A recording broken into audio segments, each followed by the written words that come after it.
நீங்க நம்புங்க. உங்க குடும்பத்துல ஒரு விடுதலை வேண்டுமா? ஒரு சமாதானத்தை நீங்க நாடி இருக்கீங்களா? நான் இன்னும் நான் கட்டப்படணும், ஜெபத்துல குறைவுள்ளவளாக இருக்கிறேன், இன்னும் நான் ஜெபித்து என் குடும்பத்தை கட்டணும். பல போராட்டங்கள், பிசாசு போராட்டங்கள்னால என் குடும்பம் சமாதானத்தை இழக்கிறது. வெளியே இருந்து 1000 பிரச்சனைகள் என் குடும்பத்துக்கு நெருக்கத்தை கொண்டு வருகிறது.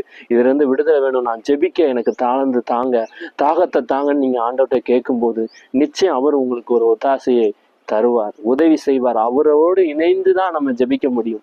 நம்மளுடைய சுய மாம்ச பலத்தால நம்ம யாரிடத்திலையும் போராடவே முடியாது. நம்மளை மேற்கொண்டு இன்னும் பரிசுத்தப்படுத்தணும் என்று நம்ம நினைத்தால் கூட கர்த்தரிடத்திலிருந்து ஒரு உதவி வரும். அவரை தான் நீங்க நாடி நிற்கணும். என்னால எதையும் செய்ய முடியும் என்று நம்ம நினைத்திட முடியாது.